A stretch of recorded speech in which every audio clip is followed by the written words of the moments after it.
Good afternoon, everyone. My name is Rory Fergus Duncan. I'm a teacher trainer, and assistant director of studies at BKCIH Moscow. Before we begin the presentation, can you put a plus sign in the chat if you can hear me, please? We are testing the audio to make sure it works. That's great. Lots and lots of plus signs. Fantastic. Thank you very much for that. Now, before we begin properly, some administration to take care of.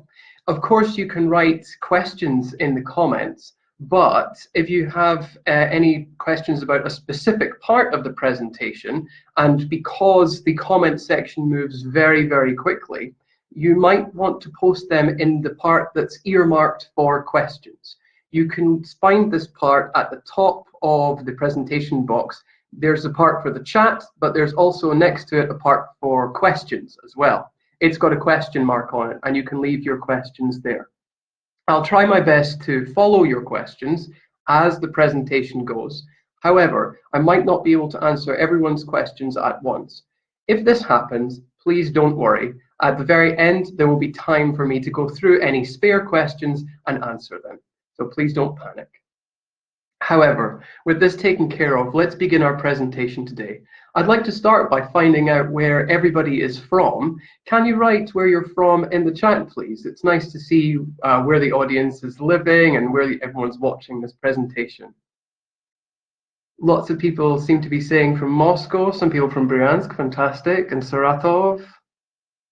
Oh, wonderful. So from all across Moscow, it seems. I've seen Yekaterinburg as well, and Kursk, great. And some people from Voronezh. I managed to visit Voronezh a few months ago. It was really nice. Great, okay. So we've established that even though it's a Russian audience, then it's still a pretty broad audience too, which is really nice to see. Now, let's get on with the actual topic of the presentation today, which is online preparation for B2 First and B2 for Schools Speaking. And we need to actually discuss the objectives of this presentation. The first of which is an overview of the B2 First Speaking format. So with this, I mean, we'll look at the different parts just as a general overview, and also going part by part just to see exactly what is required. A lot of our audience today are teachers, and a lot of us are teaching online now. So in order to do this, I'm going to include some practical online classroom activities for you as well. They're going to be very much focused on that, because I think a lot of us are struggling to come up with ideas. And even if we have lots of ideas, it's always nice to have even more ideas too. The very last part, which I'm sure we'll all enjoy, is look at how to integrate videos into our lessons as well. This will be useful for teachers because you can have ideas for your lessons, but it will also be useful for students too. You can see a model of how the task is conducted and what is expected of you.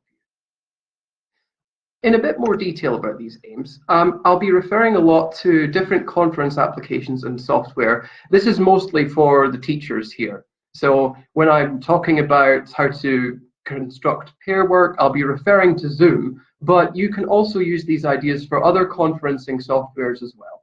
So don't worry, if you're not using Zoom, you can apply these techniques very easily. In the same way, I'll also be referring to shared and shareable documents using Google Docs, Google Draw, and Google Sheets. However, if you're not using the Google platform, that's not a problem. Again, a lot of these can be applied to, well, if we're in Russia, then you can apply it to Yandex, for example, and other browsers and internet providers as well.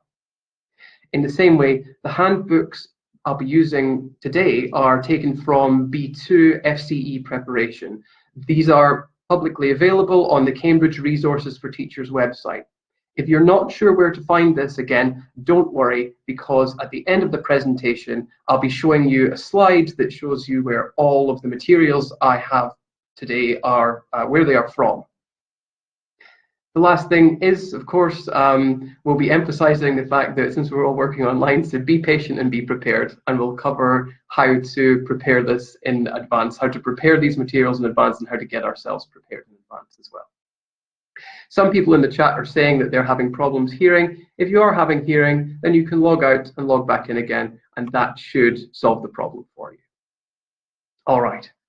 So with this in mind, let's have a closer look at B2 first speaking. So there are 4 parts to the speaking exam. And the very first part is a conversation between the interlocutor and each candidate. So in the exam itself, there are 2 candidates, an interlocutor who talks to the candidates, and an assessor who sits behind the interlocutor and, well, assesses or evaluates how well the candidates do in the test. The focus for part 1 is on social language and general interaction, so asking people their names, where they are from. It only lasts for about 2 minutes, and it's designed to warm candidates up. If we look at part 2, this is an individual long term. This means each candidate will speak for about 1 minute themselves, not with another candidate. It's more like a monologue about a pair of photos which they are given. The second candidate doesn't do nothing, though. They will also be asked a question at the end, and they will have to listen carefully to what their partner says about the photos that they are speaking about too. So if you're the second candidate, please don't just relax, you've got to listen. The key focus for this part of the test, because there are 2 photos, is on making comparisons between these things, and of course describing them in that process. And of course you'll have to express an opinion about the situations too. This lasts for about 4 minutes, so it's a lot longer than the very first part. So candidates need to be prepared for this. Part 3 is a discussion. So you're expected to talk with the candidate who's sitting next to you. Here, it's not just a general discussion, though. Candidates have to talk about a series of options which are presented to them by the interlocutor. And they have to not only discuss these options, but they have to try and reach a conclusion. We'll see a model of this later, so don't worry if you're not sure quite how to do this yet. This is similar to part 2 in terms of the time, because it's also 4 minutes long. So it's important to be aware of how much time there is. And again, for part 4, it's also 4 minutes long. And this time it's a discussion, not just between the 2 candidates, but the interlocutor will also ask some questions about topics that are connected to the topic in part 3. So it's not just random and general conversation anymore. We are actually having a conversation about the topic that was discussed in part 3.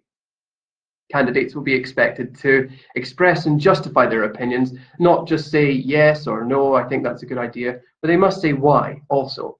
And they can agree and disagree, and of course speculate about different things too. So if you're not sure about the answer, then feel free to use some imagination in this part of the test. That's the general overview of what's expected. But we should look at this in more detail and actually think about ways of preparing our students and preparing ourselves if we're studying alone for this kind of task and for this kind of exam. So for our teachers in the audience, one way of doing this is a warm-up exercise. Now, we can't do this as a speaking task, but we can do it as a writing task in the comment section or in the chat section. So one thing you can do as a teacher beforehand is prepare 5 examples of language, and your students have to guess which 5 examples you have on your list of things. So here on my paper, I have a list of 5 adjectives to describe a teacher. Your job is to guess what adjectives I have on my list. You can't speak to me, unfortunately, because it's a webinar, but can you write in the comments, what do you think the adjectives are on the list? I can see patient and responsible. Those are good adjectives. I don't have them on my list, though. Dedicated, no. Strict is a good one, but I don't have that. Educated, no. Welcoming is nice. Creative, resourceful. No, I don't have any of these, but they're very good adjectives. All right, I'll give you 30 more seconds to guess, but so far no one is guessing. Intelligent, there's one connected to intelligent. Oh, funny, that's a good one. I like that one. Imaginative is also good, but I don't have any of these on my list, but you're creating lots of different ones, which is great to see. Ah, knowledgeable. Yes, I've got knowledgeable on my list, which is brilliant. No. 5 more seconds. 4, 3, 2, One, and stop there. You can stop your guessing now. You actually only got one, which was knowledgeable. I also had active, organized, energetic, and and confident, but we don't actually have any of those in the chat. But very good tries. Of course, this is just to get your students warmed up so they can start by just saying individual words, and then you can move on into things which are a little bit more complex. So feel free to do this just as an exercise in the chat, or you could do it with your students and they can guess with each other. If you're a teacher, the next logical step for this is for students to come up with adjectives to describe themselves, and then if you're using Zoom, you put them in pairs in breakout rooms, and then they can guess what they have. So you're moving from something that just the teacher is doing to something the students can do as well.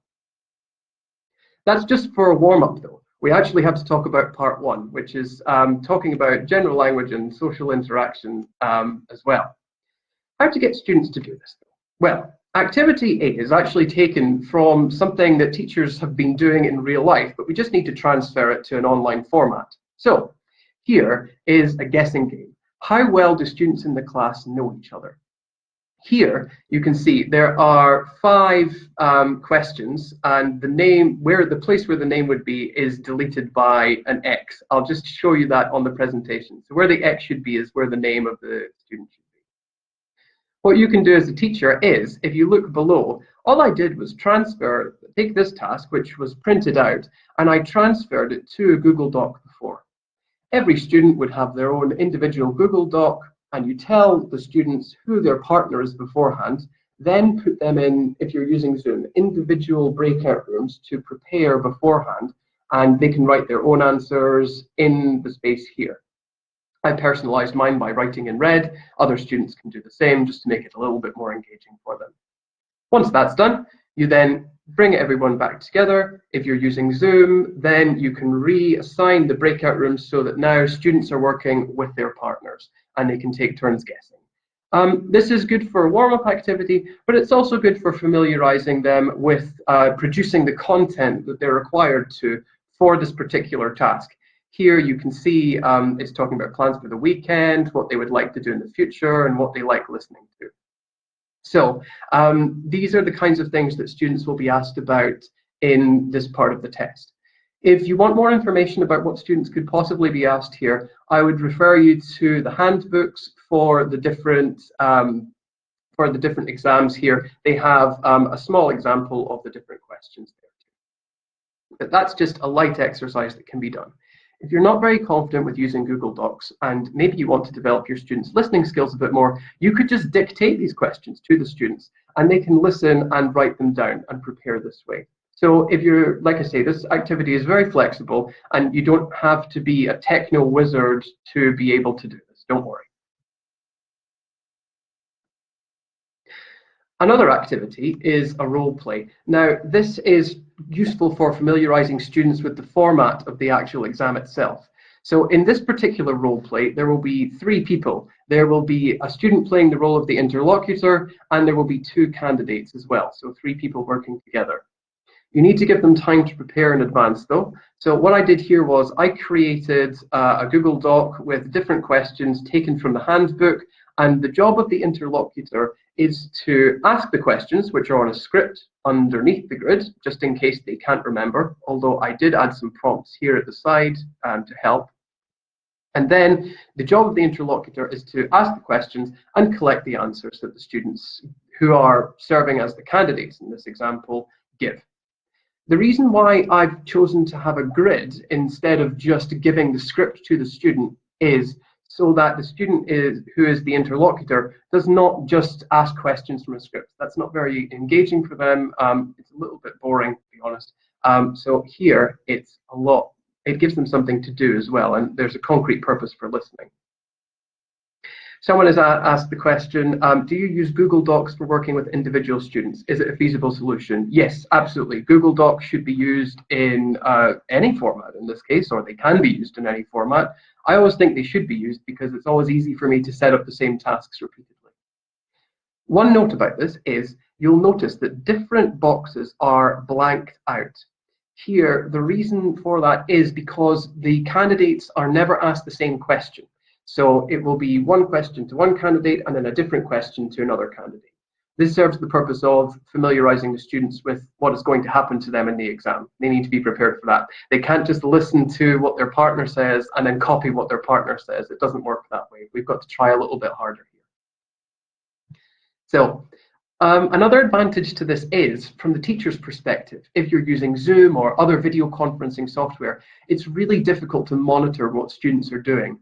And so all you need to do as the teacher is you can move from breakout room, if you're using Zoom, to the next breakout room, to the next breakout room. However, you don't know what's happening in the other breakout rooms.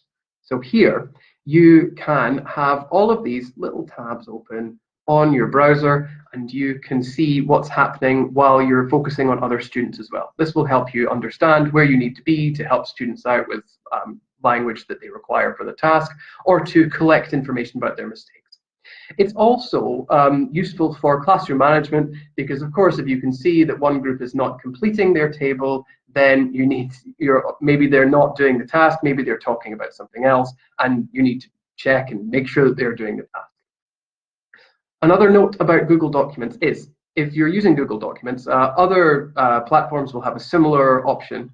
You can see here where it says share. It's important to make sure that you share a link which is editable if the students are doing this, because most of the documents which are shareable have a default setting of they can only view, they cannot edit. So it's very important to send them a link to a document which they can edit. Otherwise, the students won't be able to do anything with the task, and they could wind up getting very bored if they can't complete their table or their grid.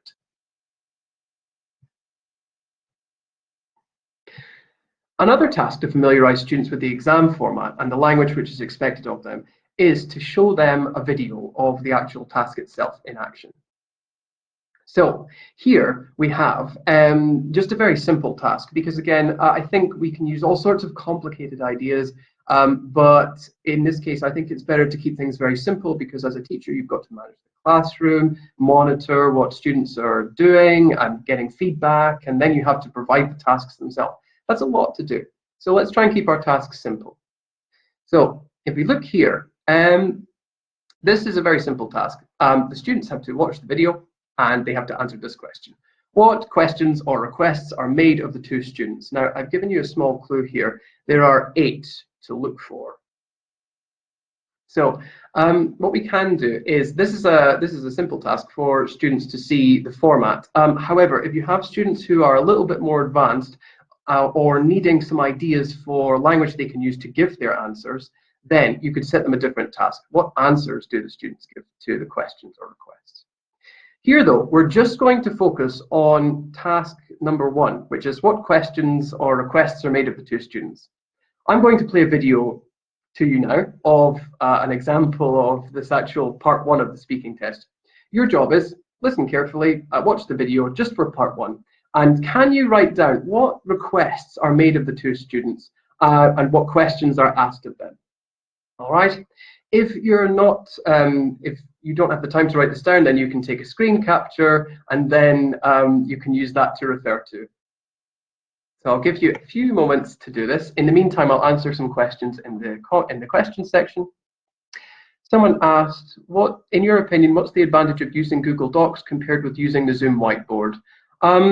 Well, I think they both have different advantages. For me, I like to use Google Docs just because I'm familiar with it. I think most people are familiar with this beforehand, and it saves me time. I'm sure there are many advantages to using the Zoom whiteboard, but for me, it's just a matter of convenience. And it's good in these times of rapid change to stick to the things that we know we can use effectively. Of course, we can experiment, but for me, it's much more efficient while I'm learning how to use things like the Zoom whiteboard. Another person is asking, what would you advise to liven up B2 preparation classes for well-prepared individual students who already know exactly what to do? Well, in this case, we can work with the vocabulary because there's never enough vocabulary, and of course we want to push them towards a band 5 score, which is more in lines with C1 level or CAE preparation. So that adds an extra level of challenge. We can look at this in a bit more detail later. However, I assume everybody is familiar with the task that we have to do now in terms of the video. So let's watch the video now, and can you make a record of which questions the students are asked, please?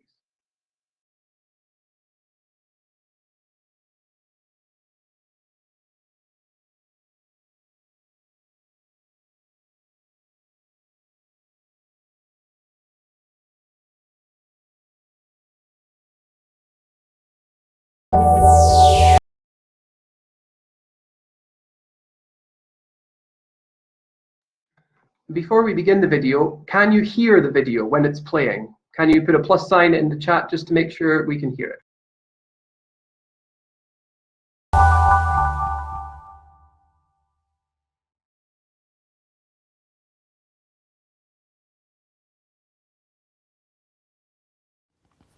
Good afternoon. My name is Jenny Cook, and this is my colleague Jenny Tennant. And your name, sir? My name is Florine. And my name is Maria. Can I have your mark sheets, please? Yes, of course. Here you go. Thank you. Where are you from, Florine? I'm from Holland, from the Netherlands. And you, Me, Maria? I'm from Argentina. Well, first we'd like to know something about you. Florine, tell us about a film you really like. I really like the movie Titanic. I actually have seen it last night. And I like it because it's the story actually happened.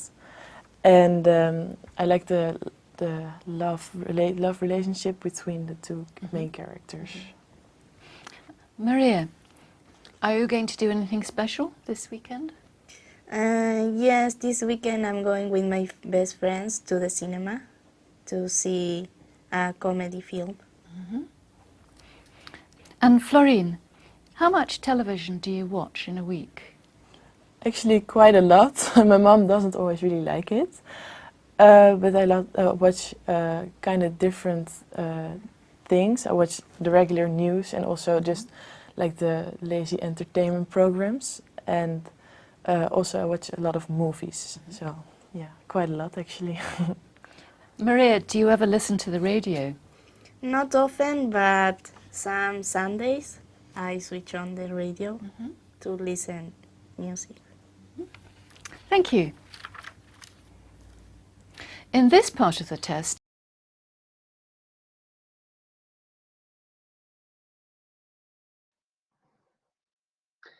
All right, so if we go back to the presentation, what questions were they asked? Can you write in the chat?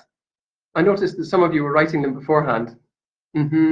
Names, mark sheets, where they're from. Perfect, yeah, Great. So just to give you feedback on the answers, here it's important that the candidates or the students understand that they'll not only be asked what their names are, but also for their mark sheets as well. Some candidates can become confused when this question is asked because they're not expecting it. Another thing to draw candidates' attention to in this case is the answers that were given by the candidates. Not very long answers because it's supposed to be just a warm-up. So maybe a brief answer and then a small explanation as well. If candidates speak for too long, then the examiner will stop them. You won't see it from these two candidates though, because they gave very nice, succinct answers to the questions. But like I say, a task like this can be quite useful for students because sometimes they're not very sure what to say or how long their answers should be. And this is quite a nice demonstration for them.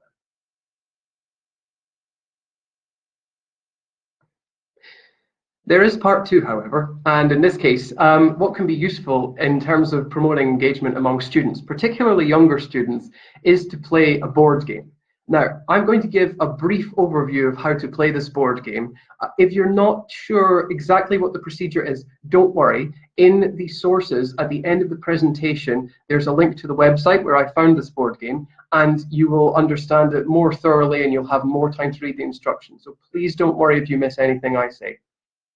So, a board game, but to talk about photos sounds like a very unusual idea, and it is. In this case, candidates are being asked to talk about two photos showing people doing different jobs where listening is important.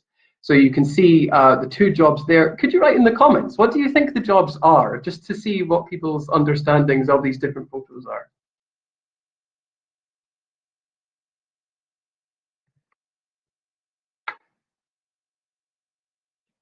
A lot of people are saying call center worker or tech support, and a lot of people are talking about the picture on the right being of a teacher or a kindergarten teacher. Wonderful. All right. This is important because the candidates should have a clear idea of what the jobs are. They could come up with different jobs, but they'll need to be consistent about it when they're doing the actual speaking task itself.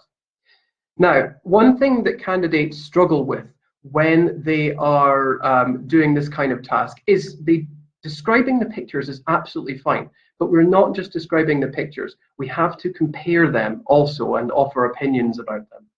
So in order to encourage candidates to do this, I used a board game. Now, this graph or diagram looks very complicated, so I'll direct your attention to the top. This is an Excel spreadsheet, which I downloaded from a website. That will be in the sources at the end of this presentation. What happens is you, as the teacher, enter some questions in this part of the grid, and it produces a board game, which I'm sure we're all familiar with, Snakes and Ladders here.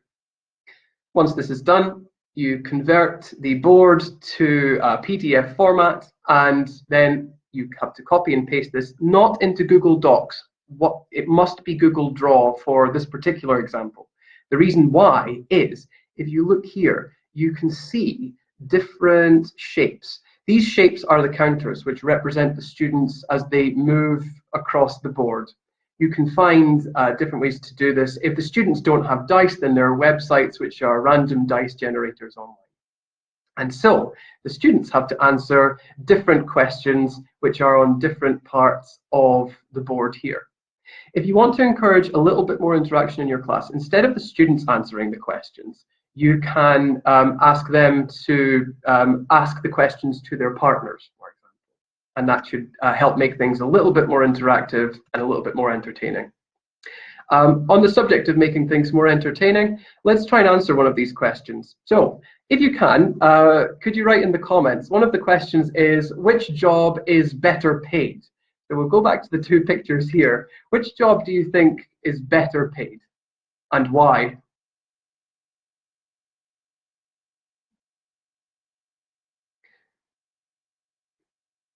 Some people are writing neither. Now, remember, we're falling into the trap here of just giving one-word answers. You've got to remember which job is better paid and why, because remember, students have to make the comparison and then explain.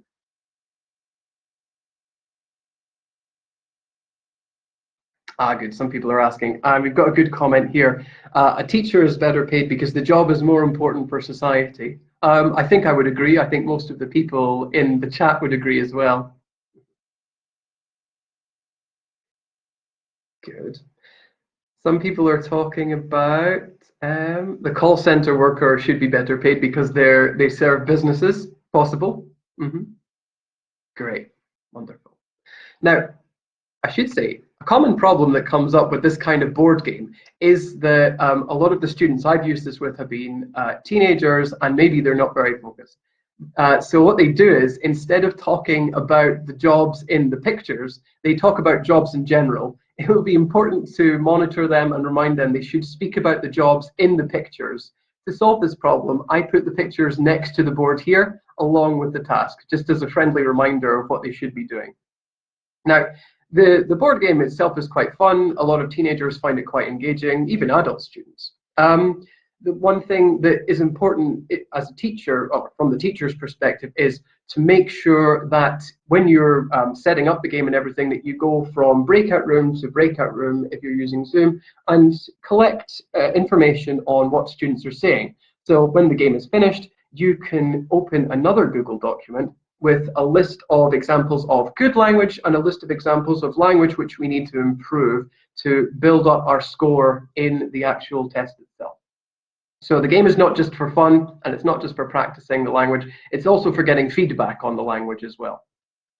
It doesn't just stop there though. One thing I've experimented with in other teenage classes is I've shared my screen with students, and I've actually asked them to add their own pictures to the board, and then we've created our own questions about the different pictures. This is useful for two particular reasons. The first reason is the students need to be able to transfer their language from talking about one set of pictures to another set of pictures. It can be about jobs, or it can be about two completely different subjects. The other thing is if the students are adding their own questions and using their own pictures, then it's more engaging for them and they feel a bit more involved, not the teacher making all of the decisions for them. As I say, if you want to know more information about this particular game, then I've left the link to the website which creates it in the sources at the end. So you can check it out in a bit more detail after the presentation. We have to look at speaking part 3 now.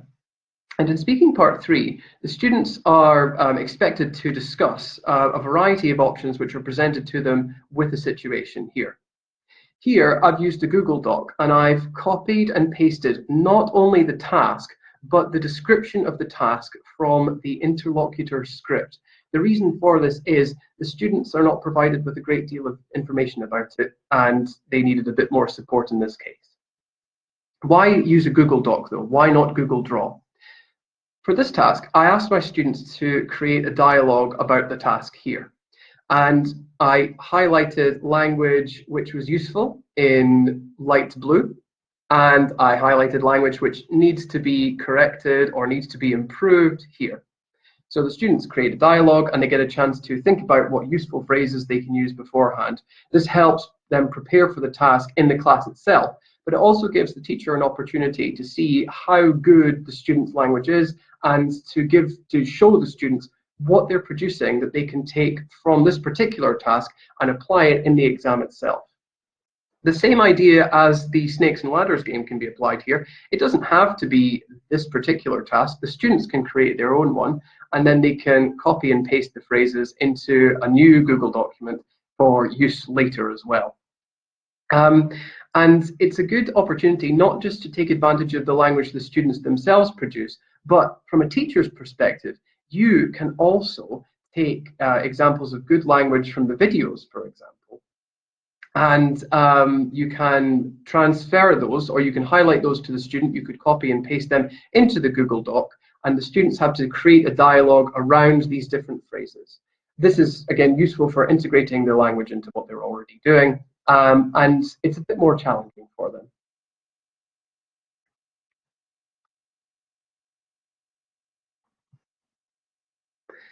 However, one of the things about this is, where do the students get these phrases from? And one great source of the phrases themselves is actually, once again, the videos which are provided.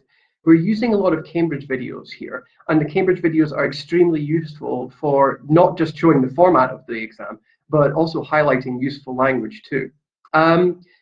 If you want to, though, there are other videos online as well which highlight useful language, so don't feel confined to just using Cambridge's videos, although I think they're the best ones to begin with. Then we can move on to other schools' videos too, when we need more material, for example, or when we want to focus on particular aspects of the language itself. In this case, the activity I've designed is called phrase finding. So we're going to listen to our two students again. Do you remember their names? If you can write them in the chat. What were the names of the two students?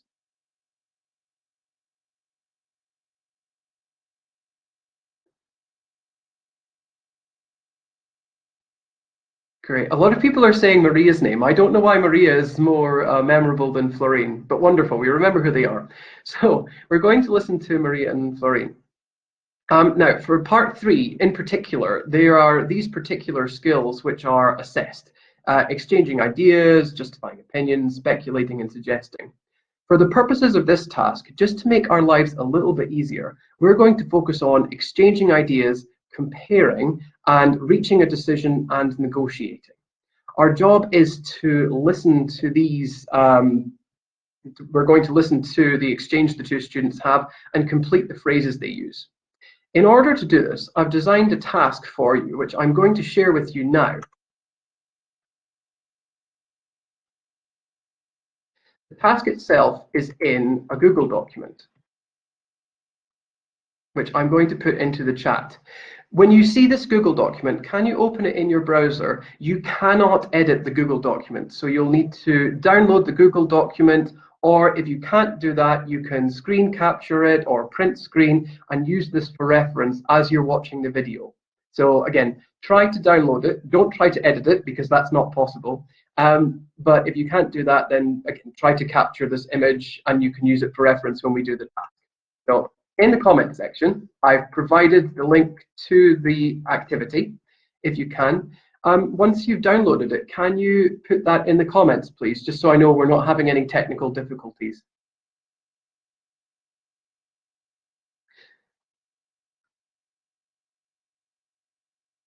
Looks like a lot of people are downloading that. That's great. It's good to see that this is working just fine.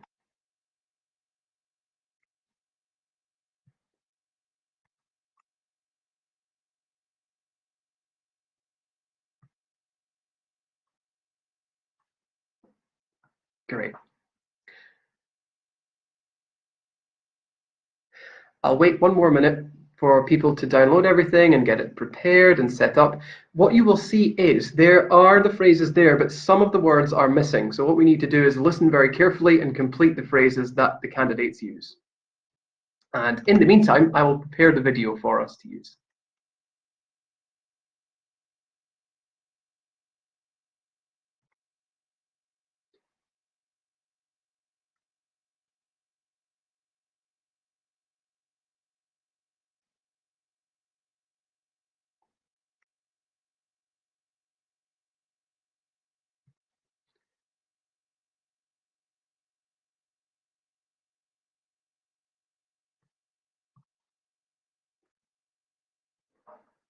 All right, it seems like a lot of people have managed to download the task.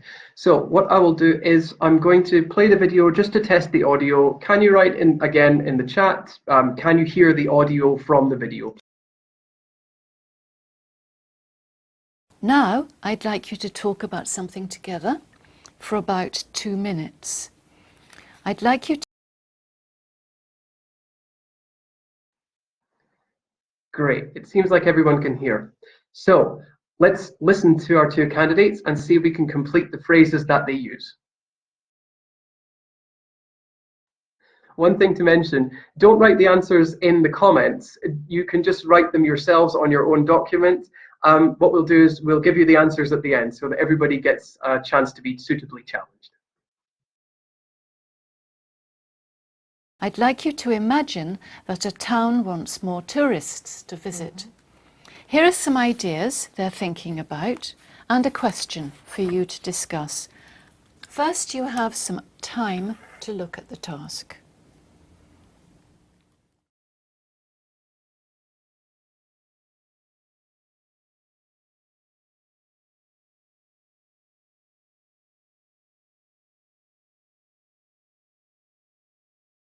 Okay. Now, talk to each other about why these ideas would attract more tourists to the town. Well, I think all the ideas on the booklet are quite good, actually. I think holiday flats will attract more tourists because there is just more space for the tourists to live in while they're on holiday. And what do you think about that? Well, I agree with you, but maybe providing parks is much better. Why do you think that, actually? Because I think to spend time in parks are good with the family. Yeah, I think you can have a lot of fun in parks, though. Just having a nice picnic with your friends or stuff. Yeah, that would be nice. But more shops, yeah, I think it would be nice because I think a lot of people, mostly women, like shopping, and I think having a lot of shops in your town would be nice for the shopaholics.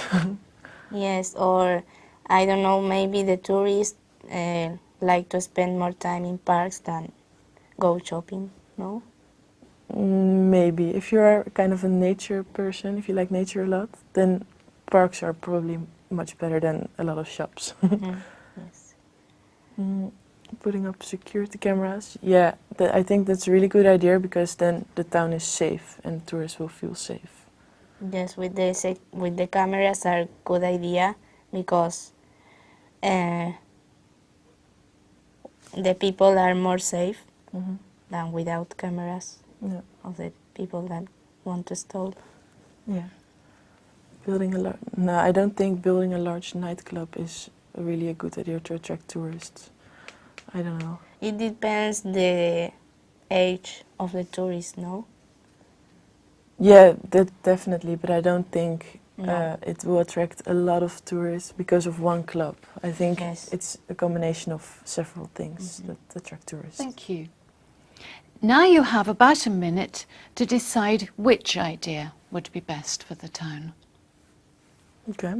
So, what do you think is the best idea for the town to do?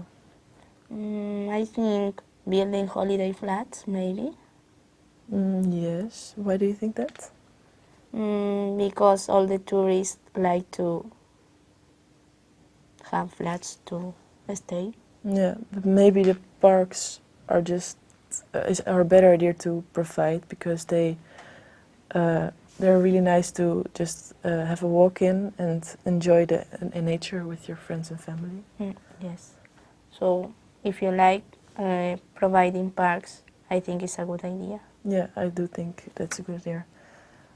Yeah, and but also the holiday flats I think is a good idea because you have to have space for the tourists to live in. So if there's no space, there probably won't be a lot of tourists. Yeah. Thank you. Can I have the booklet, please? Thank you.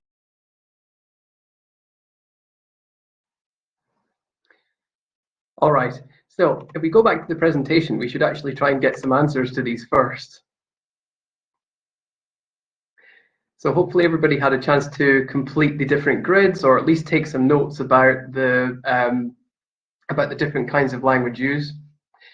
But if we see here, for reaching a decision, we've got Maria saying if you like providing parks, then it's a good idea, and Florine agreeing, like saying she does think it's a good idea.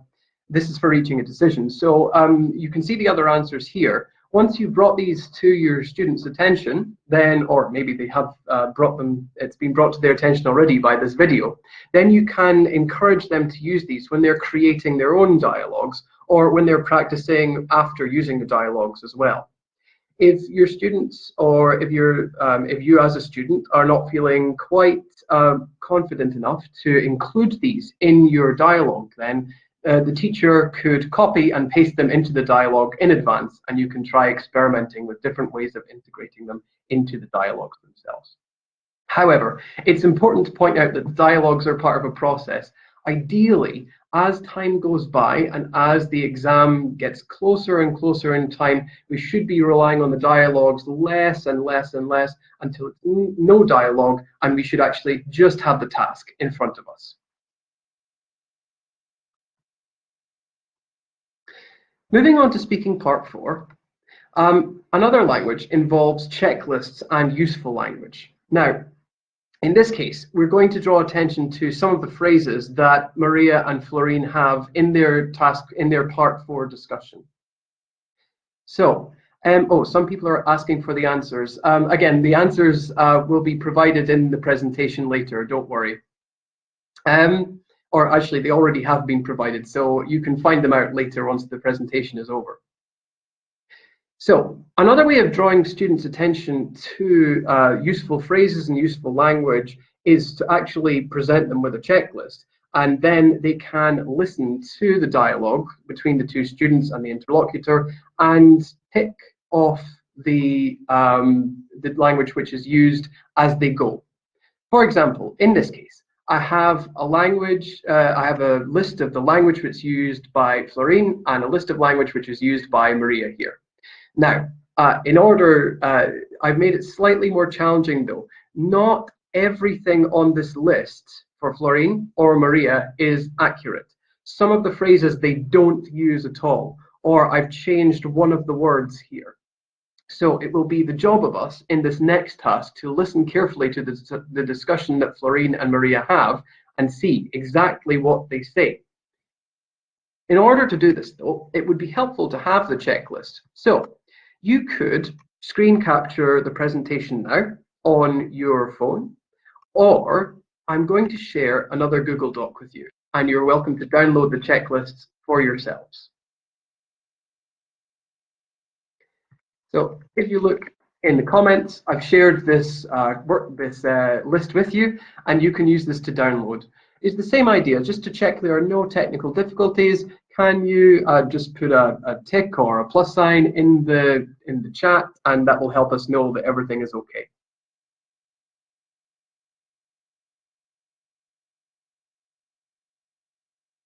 And in the meantime, I'll get the video prepared for the next part.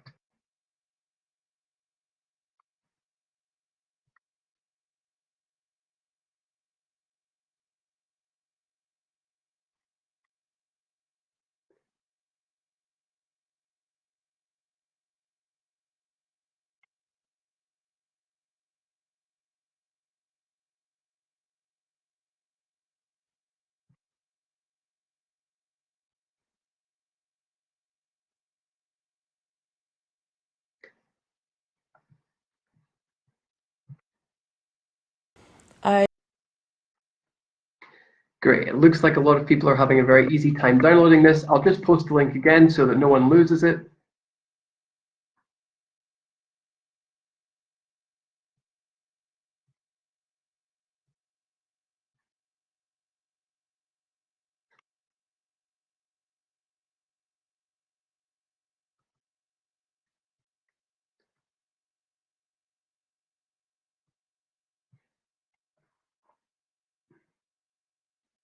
I'm just reading the questions here. Someone is asking, is there a way to know the score of the candidates in the video? Yes, there is. There's a detailed breakdown of the score in the video description on YouTube.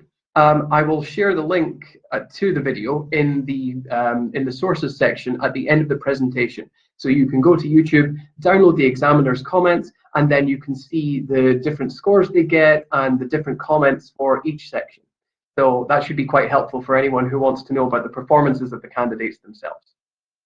But on the subject of the candidates' performance, we should actually look at the video now and see exactly what they say. So let's listen and see, first of all, what phrases do they use and which phrases have been changed slightly.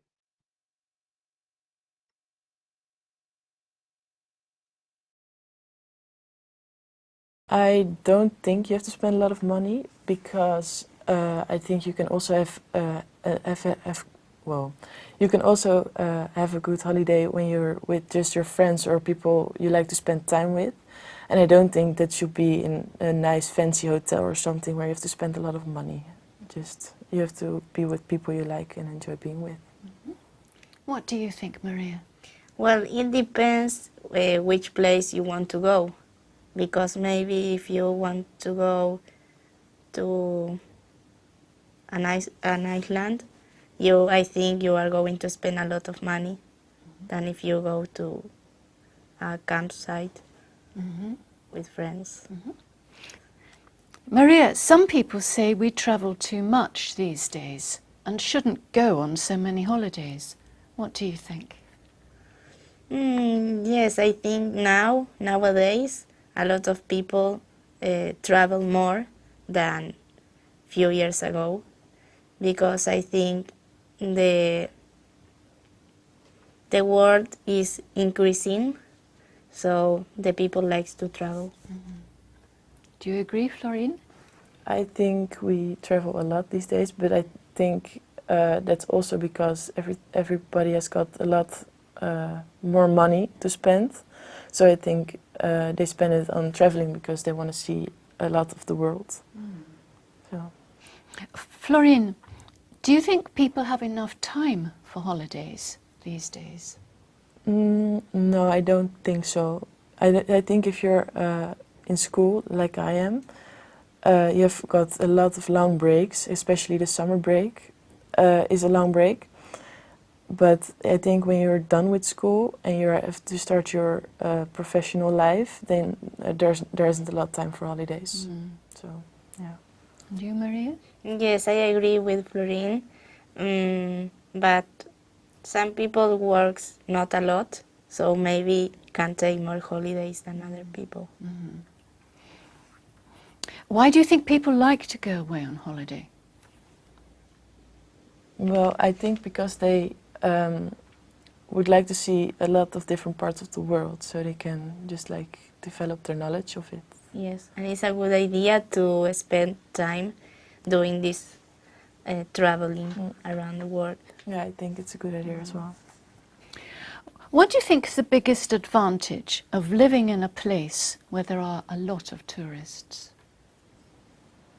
I actually don't really think that there are a lot of advantages. Do you think that? No, because maybe the city or the town is going to be so crowded, so you can do a lot of activities Yeah. because all the places are full.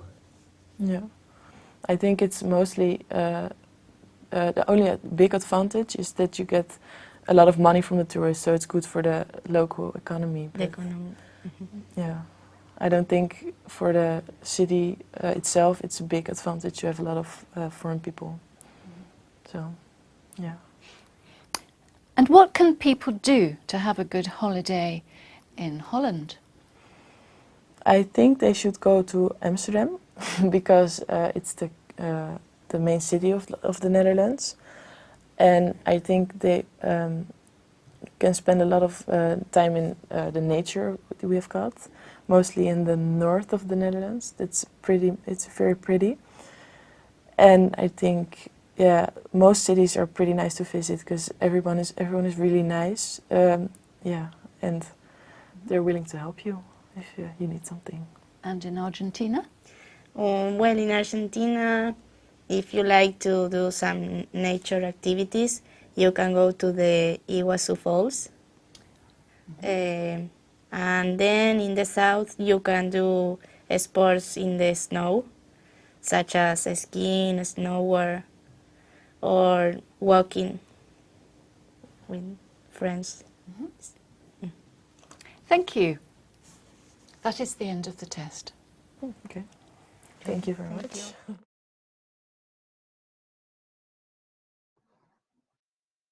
All right. Now we should actually see what the results are. First of all, did you, well, you can just say yes or no in the chat. Did you hear anything different to what you had on your checklists? A lot of people are saying, yeah, good, okay. It's good that you notice these differences. We can actually see what the differences are in a bit more detail there. I made some small changes here just to draw your attention to how this can be used in classes. However, if you wanted to, you could make even more significant changes, and that would be fine too. So you can see here, all of the words that have been changed are underlined and in bold, so you can just keep track of your answers as well. We won't go into too much detail about them because they can just they're not really significant changes. However, what teachers can do is you could make significant changes. So instead, you could replace complex words with very simple words. And this will help draw students' attention to the fact that perhaps they're using vocabulary which is too simple. And then they can listen to what the candidates say and compare this vocabulary with what they're using and encourage them to, again, bring up the vocabulary they're using, which will be very helpful for them. You can also take these actual tasks themselves, bringing it back to practical activities. Here, the students have the checklists and they need to listen and correct in their different Google documents.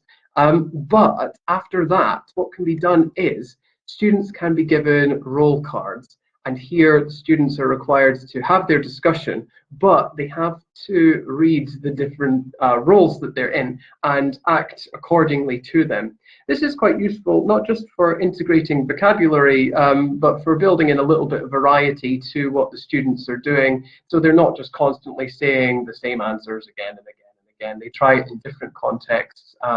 And especially for younger students, teenagers, it can be fun for them to get out of the role of their lives and try on a different life. One of my favorite examples of this was not answering seriously. Like here, we have people who can't stand going on holiday or people who love going on holiday. But you could change the roles to be aliens, for example, and then they can have fun with playing the role of an alien with a very different outlook on life than just being someone who likes or doesn't like something. So that's something to consider for future tasks that you have with them. And of course, don't forget the interlocutor. It's a good idea to, again, just integrate a grid. So the student has the script that the examiner will have, and they have a grid to record the other students' answers as well. So the students could practice just having a conversation between two of them, and that will be absolutely fine.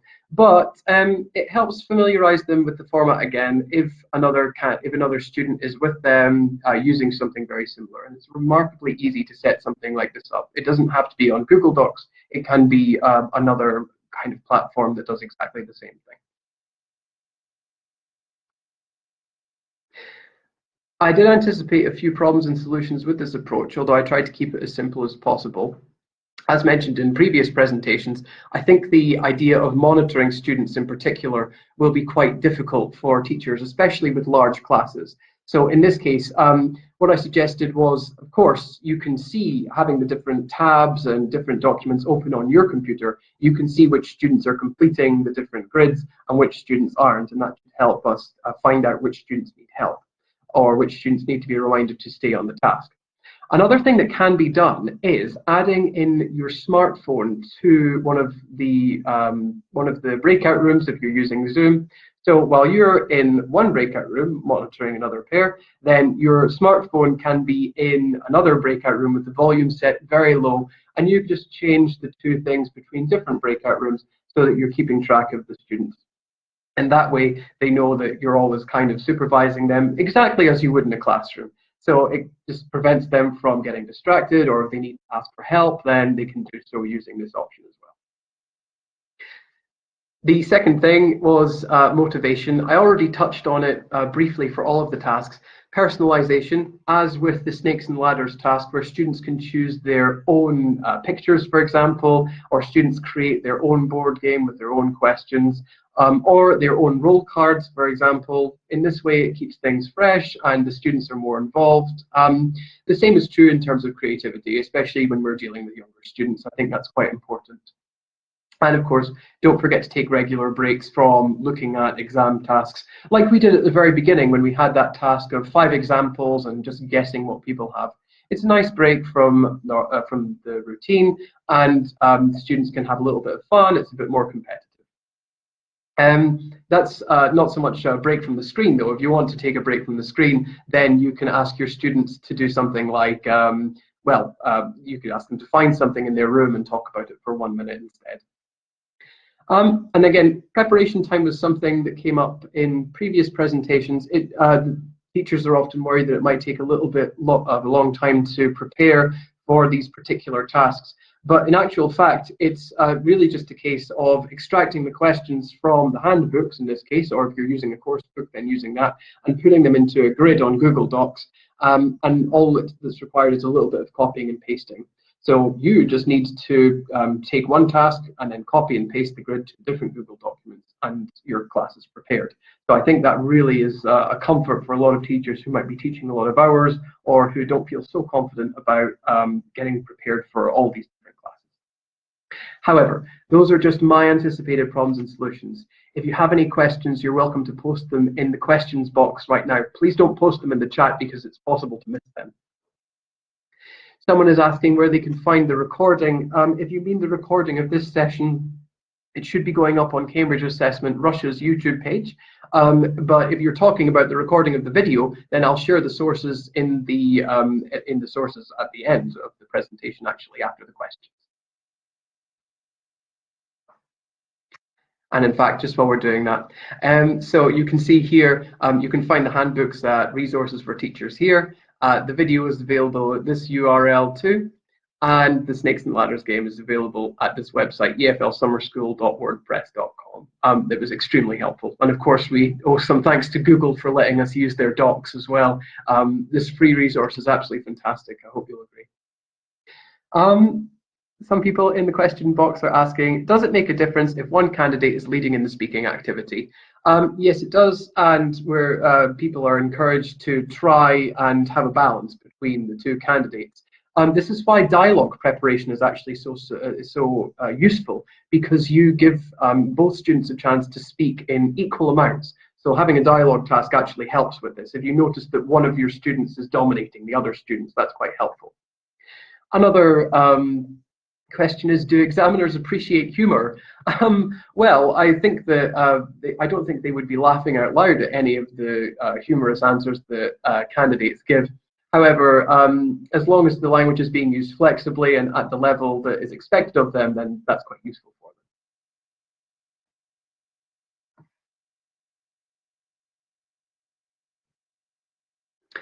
Someone is asking, does it make a difference if one candidate is leading? Oh no, we've answered that question as well. Someone is asking to upload the last slide to the file folder. Yes, that will be done after the presentation is over. And another person is asking, will you continue to give such good webinars? I don't know if you're talking about me personally, if we're talking about Cambridge Assessment. Certainly, Cambridge Assessment will continue to do these webinars. There is another one on Friday from 3 o'clock until 4 o'clock, and we'll discuss CAE then. But that does bring us to the end of our allotted time. So thank you very much, everybody, for participating, and look forward to seeing you again.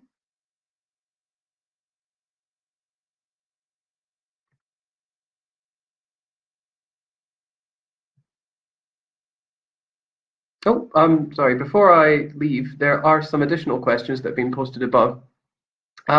Someone has asked, what can be done to prevent students from multitasking during online classes? That's less of an exam question and more of a classroom management question. However, I suppose the only thing that can be done in this particular regard is having a serious talk with students if you think it's affecting their performance. Obviously, there's nothing that we can do if we're far away from them. However, if it is affecting their performance in class, then perhaps letting them know that this could impact on their exam preparation will be quite important for them. Another question is, do you need to describe what's happening in the pictures or just go straight to answering the questions above? I think I would always I think I would always describe what's happening in the pictures. This is a good opportunity to compare the two here. So again, we're focusing on the language of comparison, not just comparing the jobs, but comparing the pictures themselves. And someone is asking, in part 4, can the students have a discussion about all the questions? It's entirely possible, but that will be decided by the length of their answers, because of course they only have 4 minutes. Anyway, thank you very much for your time, and have a good Wednesday.